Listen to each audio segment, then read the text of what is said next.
tidak Oh, akan 5. kembali. Season yang ke-7 maksudnya. Ya, Kalau 7 season lalu, itu season 5. Maksudnya Ranger Emas. Pada Pas season yang season ke-7, 7, iya. 5 season lalu berarti. Oke.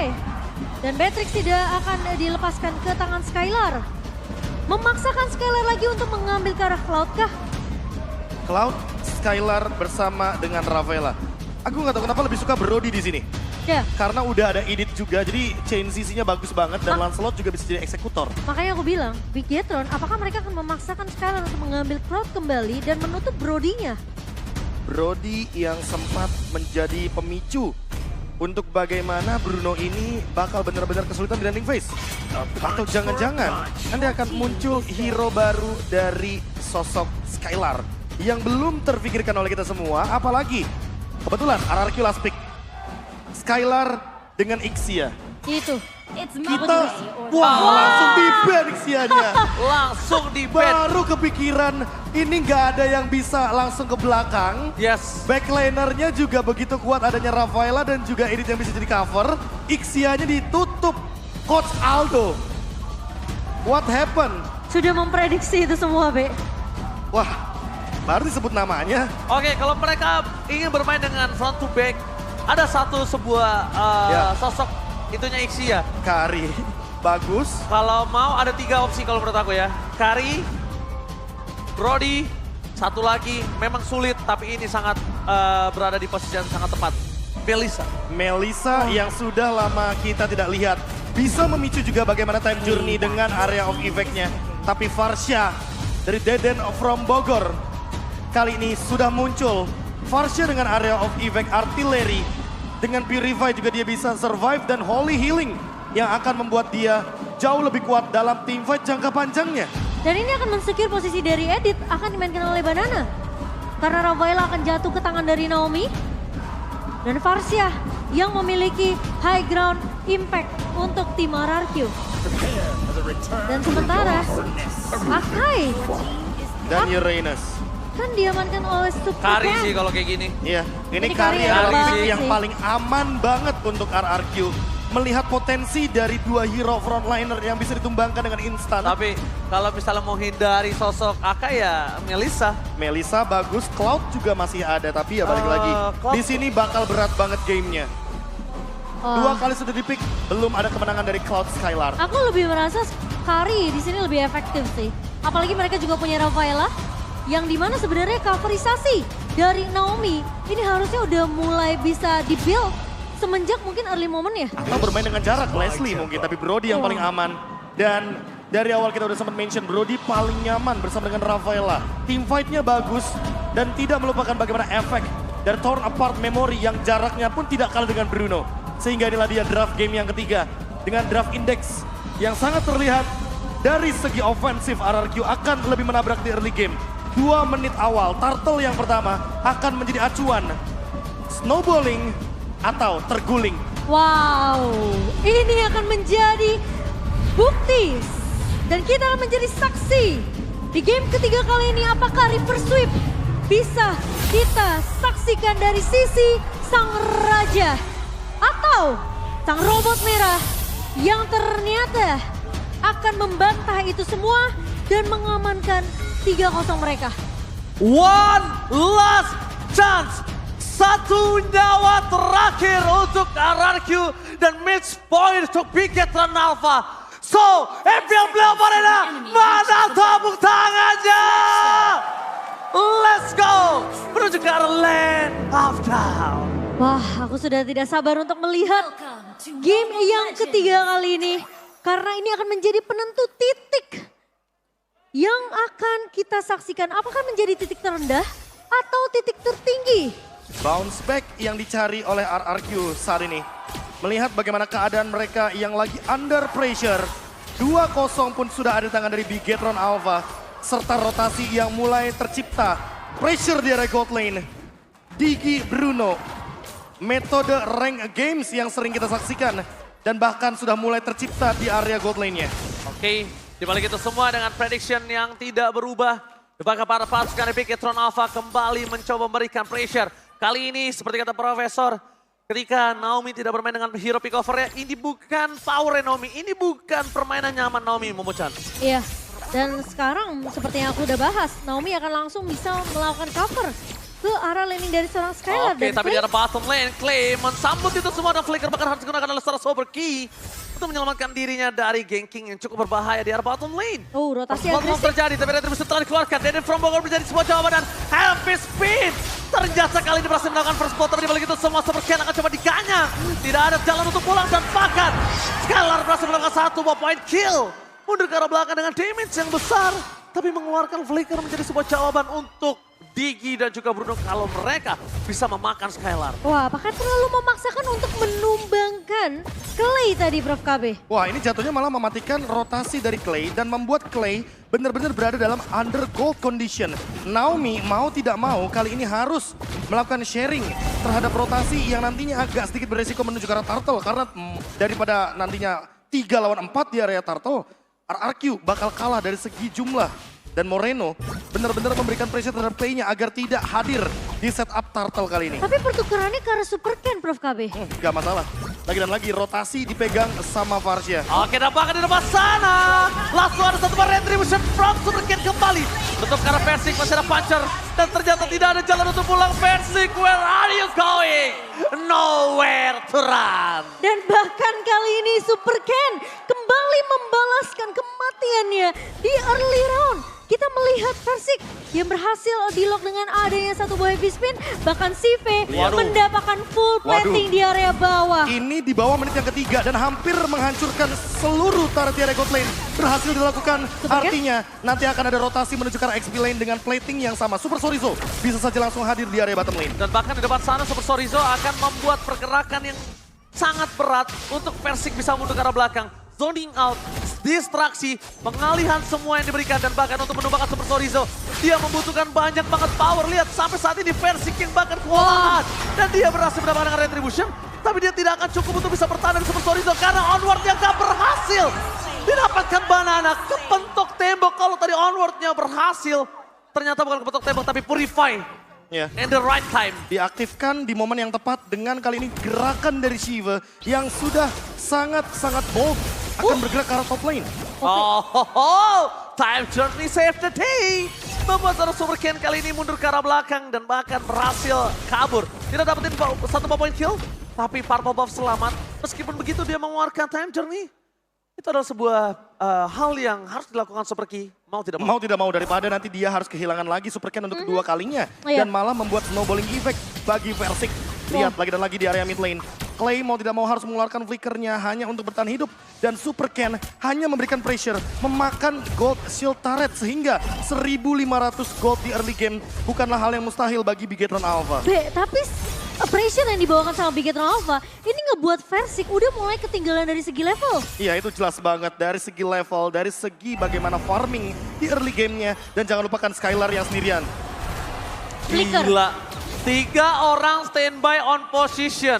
Dan bahkan Flicker di-trigger ketika team fight dari Turtle di arah gold lane, Momochan. 2 flicker yang mahal untuk RRQ berhasil debate oleh Bigetron Alpha. Sehingga Turtle-nya sekarang ini bakal jadi marah bahaya kalau RRQ mereka terlalu memaksakan untuk kontes di area Turtle-nya. Dan ini dia, sebuah rotasi di area XP lane yang sudah ditumbangkan juga 2 platingan full bagi Shiva. Diamankan begitu saja di early game kali ini dengan pressure seperti ini. Skylar benar-benar kesulitan, tidak bisa melakukan farming dimanapun. Super Ken, apakah dia bakal jump in? Oh, gak bisa. Dia gak bakal bisa dapetin karena terlalu banyak perimeter tembok yang dimiliki oleh para pasukan dari RRQ. Meanwhile di balik sana Banana dipoki damage oleh Super Sorizo. Benar-benar nyaman. Lihat head to head yang sangat berat untuk di arah gold lane. Kali ini membuat suara Skylar harus mundur ke arah belakang. Tidak bisa catch up, tidak bisa mengimbangi Sive. Zoning out terlalu banyak untuk seorang Skylar dan bahkan audience prediction. Mereka membuat Bigetron mendapatkan 41%. Dan bahkan di depan sana Super Ken dapatin satu papar pompa para pasukan dari RRQ. Mereka ketimpa dengan sangat besar. Dapat satu point kill. No passing for this time. Time Journey save the day. Oh my god. Ini bencana. 3 turret selama 5 menit game berjalan sudah bisa dikantongi oleh Bigetron. Dan bahkan mereka mendapatkan keunggulan dari segi network sebanyak 3.100 B. Bayangkan 2 platingan Cimomo, 3.000 bukanlah hal yang mustahil. Ini bisa snowballing sampai 5.000. ketika nanti ada turtle yang ketiga. Kritikalnya 1500. Dan itu yang dicari sama Shiva. Early advantage dari gold lane. Swing semua terlihat Platingannya gold ya. semua ada. XP lane pun dimakan hanya dalam kurun waktu 4 menit 50 detik. Dan itu semua platingannya beserta turretnya hancur seketika. Wah, 5.500 di tangan seorang Sive dan pemain dari Big Hero Alpha mereka tahu kunci mereka harus press dari Versik dan juga Skylar. Dan ini pelan-pelan ya, kalau misalkan snowballingnya berhasil, itu awalnya bakal dari combo Banana Clay. Tapi di bottom lane, Lagi-lagi Berhasil flicker. menghindari sedikit pergerakan, tapi Banana Primal Ward-nya for nothing. Damage-nya sangat besar dari seorang CV, gak bisa dibendung begitu saja. Super Moreno memukul mundur beberapa sekali dari RRQ. Kalau dapat memory, berhasil mendapatkan super key. Tapi it's not worth it itu kadang-kadang sosok dari seorang Banana.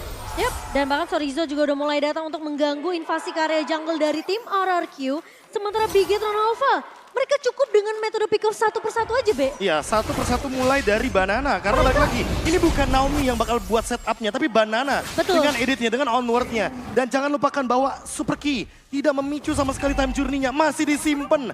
Kayak tujuannya untuk Shiva. Menurut aku Banana flickernya penting banget sih. Dia harus bikin satu momentum dengan dia flicker dan juga onward bersama Shatter. Dan Skylar, Buset ditempel habis satu buah Vader S-Rank mencoba untuk membuat damage tambahan. Tapi lihat Purify Gaming. Powerful memory almost but it's never enough. Sive, diam-diam mengambil arah yang tidak diduga-duga Ya. oleh RRQ. Mereka coba potong supaya Naomi-nya ini nggak bisa untuk mengcover ke arah seorang Skylar. Dan satu hal penting, Super Moreno membawa Primal Wrath. Lihat map-nya terang banget. Iya, seolah kayak ini mengidentifikasi kalau Big Hero Alpha bakal bawa dua marksman. Yang satu magic damage, yang satu physical damage dengan Malefic Roar di tubuh dari Shiva. Ini bakal jadi ancaman, permainan front to back bisa dijalankan. Dan ingat, Lihat. ada Akai di depannya. Badan yang begitu tebal bersama dengan Uranus dan ditambah dengan time journey dari Super Key. Ini formasi dari Big Hero Alpha sulit untuk dibendung. Oh my god, Versik bakal coba dipaksa. Masih ada satu heavy spin yang dihindari oleh para pasukan RRQ. Mundur ke arah belakang, mereka tidak mau tim fight yang lebih lanjut. Tapi di menit yang ke-8, mereka di kandang di dalam kastil mereka sendiri. Iya, 6 turret sudah dikantongi oleh Big Hero Alpha. Dan sekarang invasi jungle-nya akan semakin bebas lagi. Map-nya terang banget berkat adanya time bomb yang diberikan oleh Super Key. Tapi kalau kita lihat, ternyata kita akan dihentikan sejenak. Ini dia, pertarungan yang masih didominasi oleh sang rumput merah, RRQ. Mereka masih punya kesempatan sebenarnya, tapi lagi-lagi momentum yang penting harus diciptakan dari seorang Banana, di follow up dengan adanya Clay dan juga Skylar. Dan Big Hero Alpha, apakah Super Key yang ternyata menjadi jawaban di game ketiga kali ini bisa ditargetkan terlebih dahulu oleh RRQ, Be? Oh, Dan Lord kali ini kayaknya bakal jadi penting banget untuk teman-teman dari Big Hero Alpha karena mulai snowballing sampai 6.000 dan bahkan Super Chorizo-nya menjalankan dua lane sekaligus. ini karena ada teman saya yang datang, kita mau mengucapkan selamat datang kepada Papa Lord yang terhormat. Banget tim fight di depan sana. Laser Banana yang dipukul mundur. Membuat para pasukan dari RRQ mereka harus melepaskan Lord kali ini. Selamat datang Cornet di Mahaka Square. Oke. Sebagai salah satu caster MPL juga dulunya. Berikan tepuk tangan untuk Cornet. Banyak kangen ya, banyak yang kangen sama Cornet nih ya. Akhirnya datang juga. Dan Lord pertama yang berhasil disecure oleh Big Hero Alpha. Dengan lagi-lagi keuntungan dari Lord ini akan semakin besar untuk Big Hero Alpha. Hampir menyentuh angka 7.000 di tangan dari Big Hero Alpha di menit ke-10. Dan bahkan lihat damage dealt yang diberikan dari Super Key dengan pokingan damage dari alarm time bomb-nya. Hampir membuka semua map yang ada. Itu yang aku bilang. Dan Map Wind yang of terang banget. Nature-nya juga ready dari Shiva. Ini bakal jadi satu push yang berbahaya sehingga membuat RRQ perlu menjaga posisi mereka. Jangan sampai ada yang terpick off. Vader S-Rank telah dikeluarkan. Ingat tetesannya itu punya batas. Menuju ke arah mid lane, fokus ke arah belakang, berhasil mendapatkan Banana, flicker ke arah belakang. Best turretnya terpecah, tapi para pasukan dari RRQ mereka masih ada time journey yang tidak bisa ditembus sama sekali. Lihat dia bisa diberikan dari CV, terlalu sakit. Dan bahkan best turret akhirnya berhasil diselamatkan. Tapi dibalik itu semua, hantaman yang terlalu keras ternyata diberikan oleh RRQ. Dengan 7.000 gold difference mereka masih punya asa, tapi versi gak boleh dive in terlalu dalam. Wow. Dia bisa hilang instant pick up bisa terjadi. Apalagi masih ada poke damage dari Super Key dengan alarm bomb ya. Dengan time bomb yang begitu berbahaya karena kita sudah melihat Versik hampir saja melakukan satu tindakan yang cukup membahayakan dirinya. Iya, Tapi 800 Super Ken, magic damage barusan ya. Dan Super Ken sendirian sepertinya masih terlalu jauh dari backupnya. Namun perlu diperhatikan juga RRQ dalam loose condition. Beda 7.200 gold. Dan area jungle adalah area yang berbahaya bagi RRQ. Sekali aja mereka terjebak di sana, ada heavy spin. tapi Bigetron Alpha ini ya, suka menjadi tim yang terlalu mengambil resiko, Bes. Seperti Oh ini my god, mungkin. mereka berani sekali. Mereka paksa base turretnya, tapi Sorizo tertinggal. Dapat memorinya tidak terlalu bisa memberikan impact karena lihat masih ada Purify Gaming di tangan Sorizo. Banana baru silang. Oh my god, mereka harus melakukan defensif terhadap 5 orang dengan hanya 4 orang tersisa. Dan di arah bottom lane mereka ada wave yang mendorong. Ini bukan hal yang baik untuk para pasukan RRQ.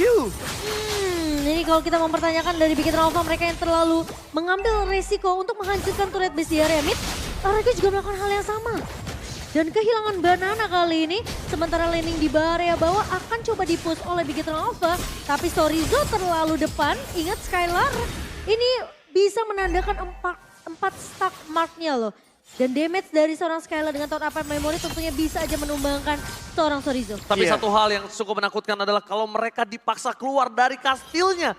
Kalau mereka dipaksa keluar dan bertempur di area Pit Lord yang sedangkan Bigetron punya 8.000 gold, Profesor. Ya, ini adalah sebuah perbedaan gold yang sangat signifikan. By level juga di sini versi ketinggalan satu level sama Super Ken. Sehingga memasakkan teamfight di area luar dari high ground defense-nya RRQ adalah sebuah hal yang harus mereka jalankan dengan resiko yang tinggi. Tapi Oke. high risk high reward. Dan ini Banana yang akan menunjukkan terjadi. Sorizo bukan pilihan yang baik karena dia minta receive terlalu besar. Ini dia, gating terhadap para pasukan RRQ. Ketika mereka dipaksa keluar dari kastilnya, tapi Versi mencoba untuk bersinar. Dan gagal mendapatkan satu retribution gun. Dan hilang begitu saja. Versi dan Banana, tersisa 3 player. Ini bencana. Masih ada high ground defensif dari sisi RRQ, mereka masih punya Clay. Tapi ingat, sekarang sudah tidak ada turret di base di area mid. Dan Skylar, apakah waktunya sudah cukup? Power Spikes apakah sudah didapatkan oleh seorang Skylar? Sekarang Sorizo sudah mulai masuk ke area lini base dari RRQ. Top base turret akan menjadi pilihan utama. Para pasukan dari RRQ mereka porak-poranda masih ada Feather Aspect yang tandanya Feather Aspect tidak akan ada ketika Lord yang sampai menuju ke arah base turret dari RRQ. Ini RRQ mencoba untuk mempertahankan dirinya dengan 5 player yang tersisa. Kali ini dengan gold yang terlalu jauh. Mereka harus mempertahankan Enhance, Lord, dan base mereka terbuka dengan sangat bebas. 2 wave mendorong menuju ke arah baseline. Base turret menjadi pilihan utama. Menuju ke arah belakang, mereka kehilangan Banana kembali. Tidak ada dinamis yang bisa diberikan. Terlalu berikan seorang Super Moreno. Dan bahkan para pasukan dari Bigetron Alpha. Mereka memporak-porandakan 3 player dan The King has fallen. Sejarah yang tidak diinginkan RRQ telah terukir. Sang robot merah menghancurkan kerajaan yang sudah berdiri kokoh selama berseason-season. Tidak pernah terbayangkan RRQ tidak hadir di M-Series. Finn, the all-timer M-Series player, masih memiliki kesempatan untuk berlaga di M-Series dan bahkan mengubur mimpi sang raja dari segala raja. Once again, the King has fallen. Bigetron Alpha, sang robot merah, membuktikan keperkasaannya dan bahkan membuat the all-timer individual player M-Series Finn masih memiliki kesempatan berjuang di M-Series. Kemenangan mutlak 3-0 Bigetron Alpha.